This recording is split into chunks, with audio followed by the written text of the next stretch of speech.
ને મિત્રો મજામાં.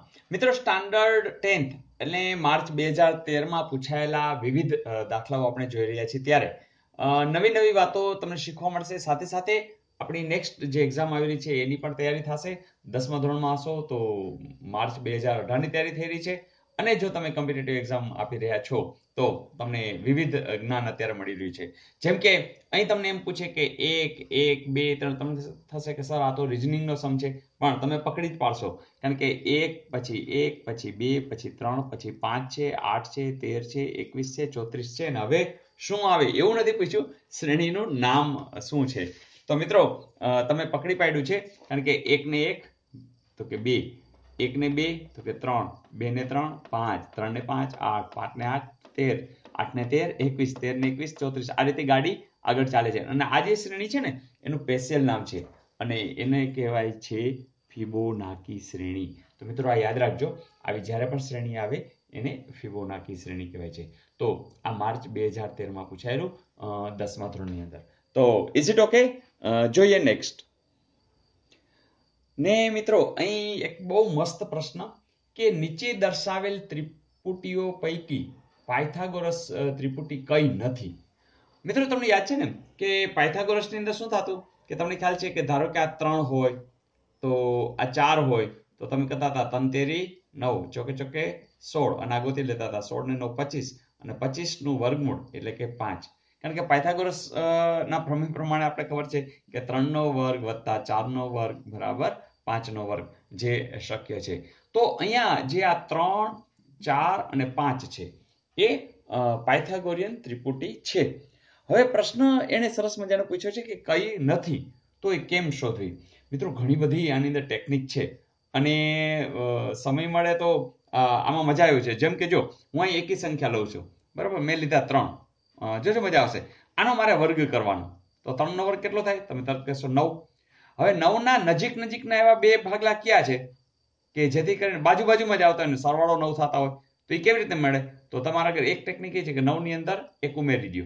9 ને 1 10, 10 ના અડધા કરી નાખો 5 અને એના પછી જે આવતા હોય 4. ચાલો હજી એક ત્રિપુટી મેળવી છે, ચાલો 5 લઉં છું. તો 5 નો વર્ગ કેટલો થશે? તો કે 25, 25 માં 1 ઉમેરી દો 26, 26 ના અડધા 13 અને 12. તો મિત્રો આ તમે ટ્રાય કરજો, થતું જ હશે. 5 નો વર્ગ વત્તા 12 નો વર્ગ બરાબર 13 નો વર્ગ. આ થતા જ હશે, આ ટ્રાય કરજો. ચાલો હવે તમે જ કહો 7 માં શું કરશો? તો 7 7 49, એમાં 1 ઉમેરી દો એટલે કેટલા થયા? 50, 50 ના અડધા કેટલા થયા? 25 અને બીજું 24. તો હવે જુઓ જી 9 નું તમને આવડી જશે. શું થશે? 9 9 81, 1 ઉમેરી દો 82, 82 ના અડધા 41 અને તો મિત્રો આ તમને ત્રિપુટી મેળવતા આવડી ગઈ કે નહીં? 3 5 7 9, કોઈ કિસ્સા 11, તો 11 નું ચાલો બોલો 121. એમાં શું કરો છો? 1 ઉમેરી દો છો 122, શું થશે? 61 અને ત્રીજું શું? 60. મિત્રો ટ્રાય કરવી છે? ચલો કરી. 11 નો વર્ગ 121, 60 નો વર્ગ કેટલા થશે? 3600, 1 6 અને 7 3721. ચાલો 61 નો વર્ગ કરવો જોઈએ તો 600 6 1 6 6 6 36 અને 61, 6 6 12, 3721. જોજો આવી ગયા કે નહીં? તો મિત્રો હવે 11 13 15 લઈ, પણ મિત્રો એક તમે જોયું હશે મેં 3 5 7 9 બધી એકી સંખ્યા લીધી છે. તમને એવો પ્રશ્ન પણ થશે કે બેકી સંખ્યા હોય તો શું કરવું? શીખી લેવું છે? ચલો કરાવો. જેમ કે તમે લેશો 4, તો મિત્રો આમાં શું કરવાનું? જો બેકી સંખ્યા તો છે એટલે એની અડધી થઈ શકે, થઈ જ શકે, કારણ કે બધી બેકી સંખ્યા લેવાના છે. ચાલો અડધી કેટલી થશે? તો કે 2.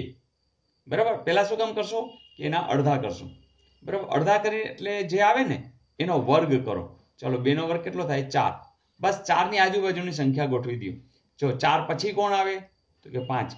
4 પહેલા કોણ આવે? તો કે 3. તો આ પણ ત્રિપુટી મળી. અને આ રે જો છે ને 4 3 5 છે જ આ રે, છે કે નહીં? ચાલો કોક કહેશે મારે 6 લેવા છે. ચાલો 6 ના અડધા કરો કેટલા થશે? 3. 3 નો વર્ગ 9 થયા ને? હવે 9 ની આજુબાજુ ગોઠવી દો. 9 ની પહેલા કોણ આવે? 8 10. ખ્યાલ આવે છે? ચાલો કોક કહેશે મારે સાહેબ 8 લેવા છે. કઈ વાંધો નહીં, 8 લ્યો. ચાલો 8 ના અડધા કેટલા થશે? 4. 4 નો વર્ગ શું થશે? 16. આજુબાજુ ગોઠવી દો 15 અને 17. તો આ ટ્રાય કરજો, થશે જ. ચાલો હવે તમે કહો 10. 10 નો વર્ગ 100. 100 ના અડધા 50. તો શું આવશે? 49 અને 51. તો મિત્રો આ સરસ રીતે થશે. તમારે એકાદ ટ્રાય કરવી હોય તો કરજો. હવે તમને 12, 14, 16 આ બધું આવડી જશે. તો આનું ચેકિંગ એ થાય, જેમ કે જો તમને એવી બે સંખ્યા જે મોટી હોય અને એનો સરવાળો વિચારો. ચાલો 24 અને 25, જો આની વચ્ચે ગેપ નથી એટલે એકી સંખ્યા યાદ આવી ગઈ. યસ, તો આનો સરવાળો 49 થાય છે, એનું વર્ગમૂળ છે આવી જાય છે. જોજો 7 નો વર્ગ કર્યો એટલે 49 મળ્યા, અને 49 ના એવા બે ભાગલા વિચાર્યા કે જેથી કરીને એટલે ખબર જ પડી કે આ ત્રિપુટી છે. અહીંયા જુઓ આના જેવું હશે. જો આની અંદર વચ્ચે બે બેનો ગેપ હશે, 3 ને 2 5, 8 ને 2 10, 15 ને 2 17, 49 ને 2 છે. તો શું કર્યું તમે? તો જુદી રીતે ઊંધું વિચારો કે આની અંદર કોણ આવ્યું? તો 4.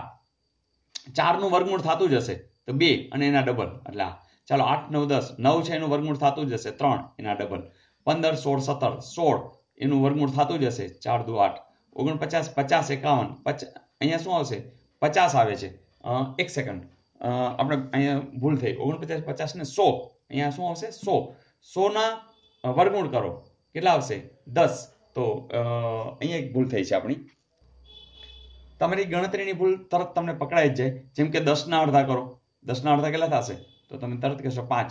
એનો વર્ગ કરો, 25, 25. એટલે આપણી ભૂલ જ છે એટલે તમે પકડી પાડી છે. અહીંયા કેટલા આવશે? 24 અને અહીંયા કેટલા આવશે? 26. તો હવે તમે ચેક કરી શકો છો. તો મિત્રો આટલું સિમ્પલ છે. ફરીથી અહીંયા 25, 25 નું વર્ગમૂળ 5 એના ડબલ. તો આખી આ લાઈન તમને ક્લિયર છે. તો જેની અંદર વચ્ચે છે એ પૂર્ણ વર્ગ સંખ્યા મળે છે. જેમ કે ચાલો 35 અને 37, એની વચ્ચે કઈ એવી સંખ્યા? 36. ચાલો 36 નું વર્ગમૂળ 6 એના ડબલ કરો કેટલા આવવા જોઈએ? 12. તમે પકડી પાડ્યું છે આ છે પૂર્ણ વર્ગ ત્રિપુટી નથી. તો અનેક રીત છે, એમાંથી તમે પકડી શકો છો. જેમ કે 60 ને 60 121 થઈ ગયા, વર્ગમૂળ કરો બરાબર, તો આ રીતે પણ આવી જાય. તો જે બંને મોટી સંખ્યા છે એનો સરવાળો જો પૂર્ણ વર્ગ હોય તો એનું વર્ગમૂળ જ તમને અહીં મળે છે. જેમ કે આ બંને મોટી સંખ્યા છે, પૂર્ણ વર્ગ છે, સરવાળો કરો છો વર્ગમૂળ મળે છે. તો આ રીત છે. હજી એક રીત તમને કહી દઉં કે આ પૂર્ણ વર્ગ ત્રિપુટી હોય ને તો એક બીજી પણ વાત છે કે એને તમે 60 વડે પણ નિશેષ ભાગી શકો છો. જેમ કે આપણે ચેકિંગ કરીએ 7 × 24 × 25 ભાગ્યા 60 નિશેષ ભાગી શકાય છે. જોજો 25, 25, 12, 12 દુ 24, હા ભાગી શકાય છે. ચાલો 20 × 21 × 29, 60, 20 તેરી, 7 તેરી, 11 × 60 × 61. યસ, હવે અહીંયા જુઓ 13 × 35 × 37 ભાગ્યા 60, 7 50 35, 12 50. બસ હવે હાલતું નથી. એમ પણ ખ્યાલ આવી જશે કે આ ત્રિપુટી નથી. કોઈ પણ રીત જો તમને ખબર હશે તો તમે આનંદથી કામ કરી શકશો. મિત્રો આ ગણિતની તો મજા છે. તો આવું કેટલું છે. તો અત્યારે તો આપણી પાસે સમય નથી. આમાં ડિટેલમાં જ્યારે જાશું ને ત્યારે ઓર મજા આવશે. તો ગણિતને આ રીતે જોતા રહેશું. જોઈએ નેક્સ્ટ. મિત્રો તમારી આ જાણકારીનો એક મસ્તી નાનકડી ટેસ્ટ લઈ લો. ચાલો હું એક ટેસ્ટ લઈ લો. જેમ કે જો એ ને આ કાટકોણ ત્રિકોણ છે બરાબર. હવે તમને છે ને કેવું આપ્યું છે ખબર છે? 169 અને 170 આવું આપ્યું છે, અને તમારે આ બાજુનું માપ છે એ શોધવાનું છે. ચાલો હવે તમારા ઘરે બધું હવે રેડી જ છે. તમે આમાં કાંઈ કરશો નહીં, સાવ સિમ્પલ. તમે શું કરશો? હા, આ બે વચ્ચેનો ગાળો કેટલો છે? તો કે ભાઈ વચ્ચે કોણ આવે છે? તો તરત કહેશો આ 2 નો ગાળો હોય, વચ્ચે કોણ આવે છે? તરત કહેશો કે ભાઈ 179 આવે છે. હા, તરત યાદ આવ્યું કે આનું તો વર્ગમૂળ નીકળે છે, અને એનું વર્ગમૂળ શું થાય છે? 13. આપણે શું કરવાનું છે? એના ડબલ. એનો અર્થ કે આ 26 જ 100% આવતું હશે. જોજો આમાં ક્યાં આપણે ભેજવું ચલાવ્યું. એકદમ ક્લિયર છે. તમે એવું કહેતા હો તો એક નાનકડું ઉદાહરણ લો કે જેથી કરીને તમે શ્યોર થઈ જાઓ. દાખલા તરીકે હું અહીં લખું છું 80, અહીંયા લખું છું 82. ચાલો હવે તમે કહો, તરત વિચારશો કે 80 અને 82 વચ્ચે કોણ આવે છે? 81.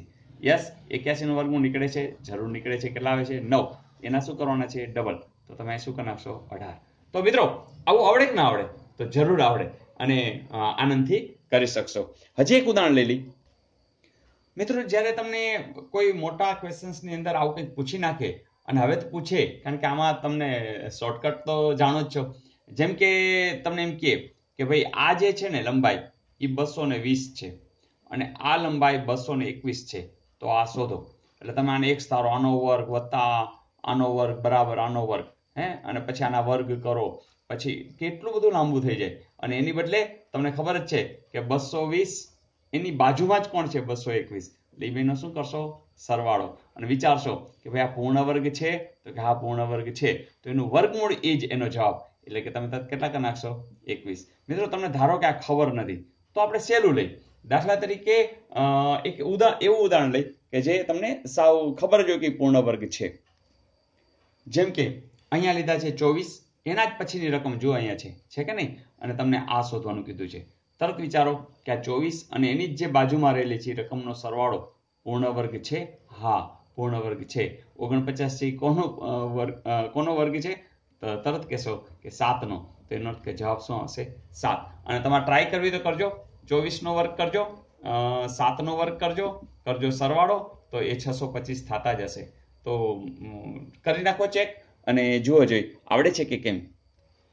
તો મિત્રો તમે સાચા છો.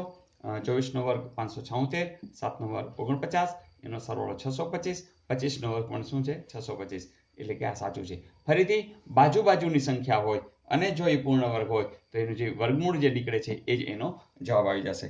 તો ત્રિપુટીમાં મજા આવી. હજી આપણે ડિટેલમાં ક્યારેક ફ્રી થઈને કરશું કામ, પણ અત્યારે આવા સમની અંદર કઈ રીતે સ્પીડમાં જઈ શકાય એ જોતા રહેશું. જોઈએ નેક્સ્ટ.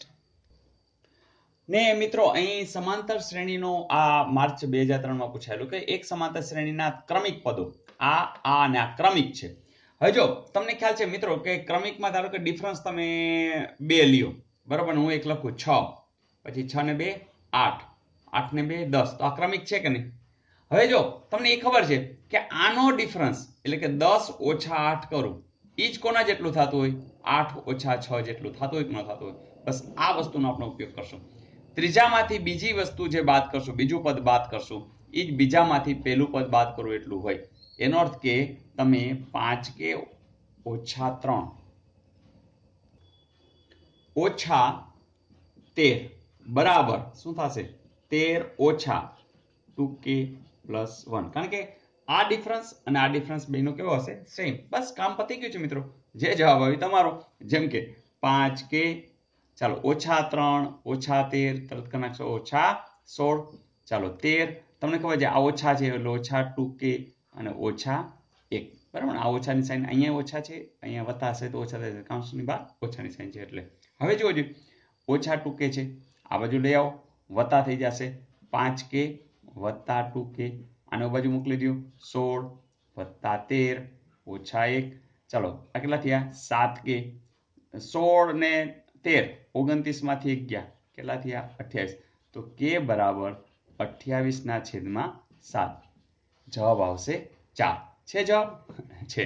તો મિત્રો મજા આવી. તો બસ નવું શીખા કરશું, ઘણું બધું શીખવાનું છે, અને એકવાર આવડી ગયું ધેટ મીન્સ આપણું કામ પૂરું. તો મિત્રો બસ આનંદથી કામ કરતા રહો, કોમેન્ટ્સ લખતા રહો, મિત્રોને જાણ કરતા રહ્યો, અને હા 10મા ધોરણના વિદ્યાર્થીઓને તો ખાસ જાણ કરજો હો ને, કેમ કે એ લોકોને બોર્ડની એક્ઝામ છે. તો બોર્ડની એક્ઝામ પહેલી વાર દઈ રહ્યા છે, અને એ લોકો વધુમાં વધુ માર્ક્સ મેળવે એવો આપણો જે પ્રયાસ છે એની અંદર આપ પણ જોડાઈ જાઓ. બધાને સહકારથી આપણે એ લોકોનો ભાર હળવા કરવાનો પ્રયાસ કરશું. તો મિત્રો કાલે વધુ તૈયારી સાથે નવા દાખલાઓ સાથે મિલતે હૈ બ્રેક કે બાદ. All the best. અરે હા, કોમેન્ટ્સ ભૂલાય નહીં. Wish you all the best.